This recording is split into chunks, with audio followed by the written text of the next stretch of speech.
कौन होगा महाराष्ट्र का सीएम? आखिर क्यों नाराज हुए पूर्व सीएम एकनाथ शिंदे? मीटिंग रद्द कर क्यों गांव जा पहुंचे हैं?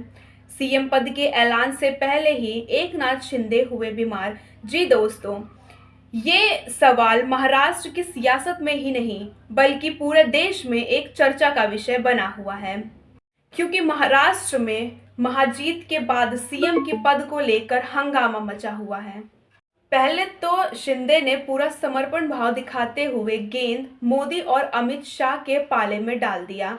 फिर क्या हुआ, आप इस क्रोनोलॉजी को समझिए। मेरे यानी मुस्कान शर्मा के साथ करते हैं महाराष्ट्र की सियासत का सटीक पोस्टमार्टम। दोस्तों, शिवसेना शिंदे गुट के नेता उदय सामंत ने महाराष्ट्र के अगले सीएम को लेकर चल रही उठापटक के बीच अचानक एकनाथ शिंदे के सतारा जाने को लेकर बड़ी बात कही है।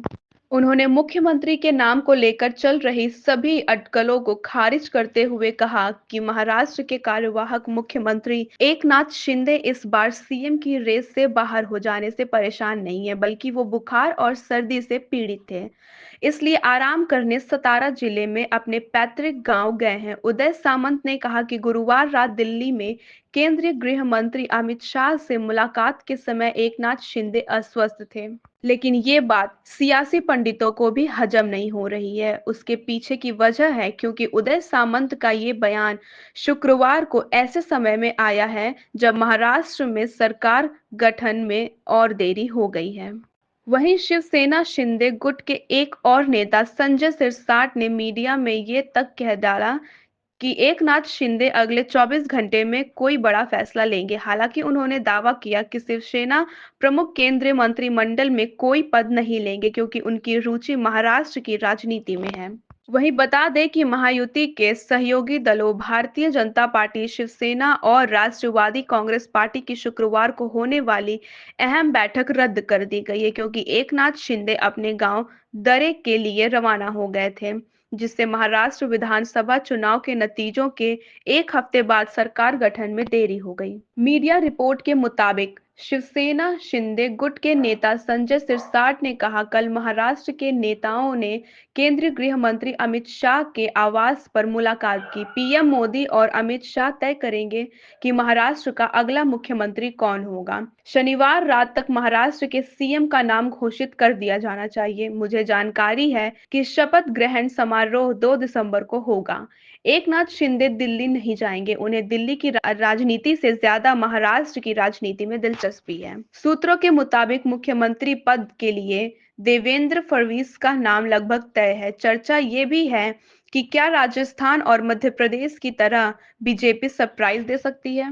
वहीं सियासी पंडित बताते हैं कि मुताबिक महायुति की नई सरकार में अजीत पवार के मंत्रियों की संख्या में कटौती देखने को मिल सकती है। जहां एकनाथ शिंदे सरकार में उनके 9 मंत्री थे, अब उनकी माने तो उनकी पार्टी को 7 मंत्री पद मिल सकते हैं। सूत्रों के मुताबिक भले ही मुख्यमंत्री को लेकर देवेंद्र फडणवीस के नाम पर मुहर लगने वाली हो, लेकिन बीजेपी चाहती है कि महायुति की सरकार में एकनाथ शिंदे का सम्मान कायम रहना चाहिए ताकि जनता के बीच गलत मैसेज न जाए और विपक्ष को कोई मौका न मिले।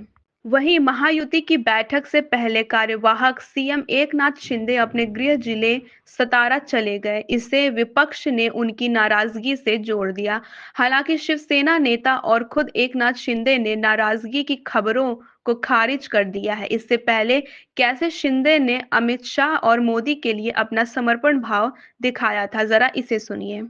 मैं चाहता हूं कि अभी हमारी जिम्मेदारी बढ़ गई है, अभी हमारी जिम्मेदारी और बढ़ गई है और इसलिए मैं ये कहूँगा कि 2.5 साल का जो कार्यकाल है, कम समय 2.5 साल का है, लेकिन काम हम मेरे ख्याल से 10 साल का काम किया है। इतनी योजनाएं, इतने सब स्कीम्स है, इतने प्रकल्प है, इतने आगे बढ़ाने का काम किया है। दिन रात मेहनत करके हमने किया है, दिन रात पूरे इलेक्शन में तो छोड़ो, लेकिन जब से हम सरकार में बैठ गए, मुख्यमंत्री के जिम्मेदारी मुझे मिली, तब से मुझे लगता नहीं कि मैं एक भी दिन छुट्टी ली।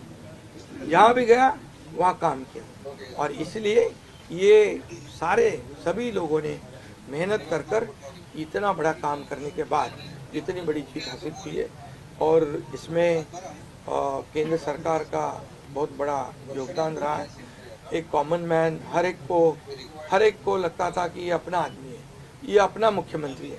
और ये मेरी जो पहचान बन गई है, लाडला भाई, ये सब पदों से क्या बोलते हैं उससे ऊपर है। और इसलिए मैं खुद को भाग्यवान समझता हूँ।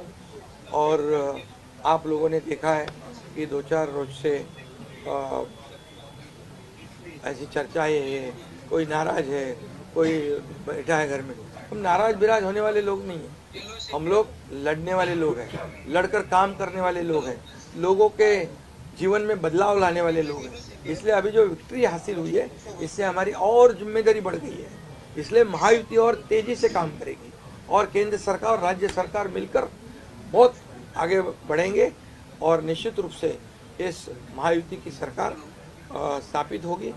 और इसीलिए जो मैंने आप लोगों को कहा कि लगा कि क्या हुआ, मैं तो कल आदरणीय प्रधानमंत्री जी से भी बात की, उनको भी कहा सरकार बनाने में हमारी तरफ से कोई अड़चन नहीं है, आप निर्णय ले लो।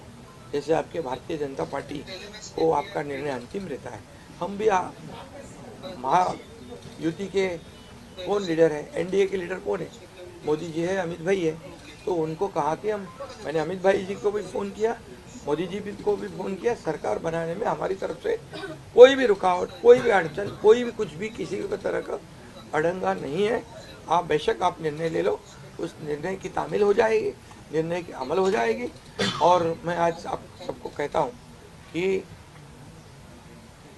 भारतीय जनता पार्टी के वरिष्ठ नेता जो निर्णय लेंगे मुख्यमंत्री पद के बारे में, जो उनका कैंडिडेट होगा, उसको हमारा शिवसेना का पूरी तरह समर्थन है, पूरी तरह हमारा पाटिंबा उनको है।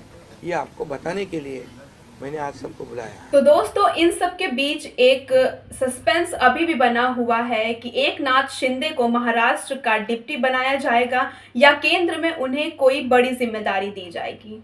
हालांकि कुछ दिनों में इस पर से पर्दा उठ सकता है। सूत्रों के मुताबिक अगले कुछ दिनों में मुख्यमंत्री के नाम का ऐलान होगा। उसके बाद 5 दिसंबर को शपथ ग्रहण समारोह हो सकता है। हालांकि इसको लेकर अभी कोई आधिकारिक आदेश नहीं आया है। बाकी महाराष्ट्र की महाभारत पर आपकी क्या राय है, हमें कमेंट करके ज़रूर बताएं। और अगर अभी तक आपने हमारे चैनल को सब्सक्राइब नहीं किया तो जल्दी जाकर के बटन दबाएं, क्योंकि खबर के हर चौराहे पर आपको एक पोस्टमैन मिलेगा सत्य के संदेश के साथ। जय हिंद, जय भारत।